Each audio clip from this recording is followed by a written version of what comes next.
Hi hello எல்லாருக்கும் வணக்கம். இன்றைக்கி நம்ம பார்க்க போகிறது ரெசிபி ஒரு பாரம்பரியமான ட்ரெடிஷ்னல் துவையல் ரெசிபி. இது இப்போ பருப்பு துவையல்னு பேர். நமக்கு பசி சரியில்லாத சமயத்துலலாம் இந்த பருப்பு துவையலும் ஜீரா ரசத்தையும் பண்ணி சாப்பிட்டோன்னா நமக்கு வயிற்றுக்கு ரொம்ப நல்லது.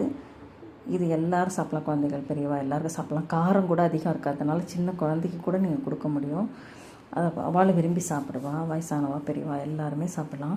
இது எப்படி பண்ணுறதுன்னு பார்க்கலாம். இதுக்கு தேவையான பொருள் ஒரு 2 டேபிள் ஸ்பூன் துவரம்பருப்பு, அதுக்கப்புறம் ஒரு அரை டீஸ்பூன் மிளகு, ஒரு மிளகா, அதுக்கப்புறம் ஒரு டேபிள் ஸ்பூன் தேங்காய், அதுக்கப்புறம் ஒரு டீஸ்பூன் உப்பு, அதுக்கப்புறம் 2 டீஸ்பூன் நெய் வறுத்துக்கிறதுக்கு. ஏன்னா இந்த துவையல் மட்டும் நெய்யில் வறுத்தா தான் வாசனையாக இருக்கும், அதனால் நெய்யில் வறுத்துக்கணும். அதுக்காக 2 டீஸ்பூன் நெய். இவ்வளோ தான் இதுக்கு தேவையான பொருள். ரொம்ப சிம்பிள்.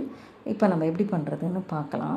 ஒரு வாணலி அடுப்பில் வச்சு 2 டீஸ்பூன் நெய் விட்டு இந்த துவரம்பருப்பை நல்லா செவக்க வறுத்துக்கணும். மீடியம் ஃப்ளேமில் வச்சு நான் இந்த வீடியோவில் காமிச்சிருக்க மாதிரி நல்லா செவக்க வறுத்துக்கோங்க. கொஞ்சம் அரைவரையாக வறுத்தேன்னா அந்த டேஸ்ட்டு வராது, வாசனையாக இருக்காது. நல்லா வரும். இந்த மாதிரி செவக்க வறுபட்ட அப்புறமா நீங்கள் கொஞ்சம் அந்த மிளகாயும் போட்டு லேசாக வறுத்துக்கணும்.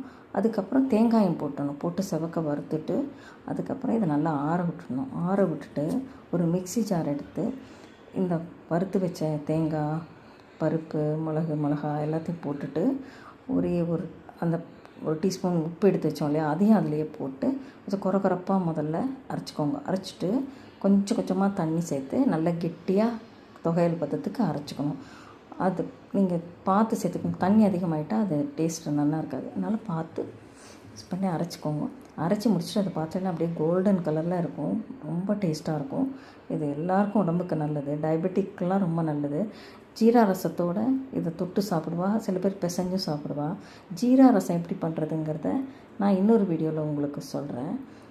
இப்போது இந்த டிஷ்ஷை எல்லோரும் ட்ரை பண்ணி பாருங்கள். ரொம்ப நல்லது. ரொம்ப உங்களுக்கெல்லாம் பிடிக்கும்னு நினைக்கிறேன். இந்த வீடியோ உங்களுக்கு பிடிச்சிருந்தா லைக் பண்ணுங்க, ஷேர் பண்ணுங்க, சப்ஸ்கிரைப் பண்ணுங்க. Happy cooking.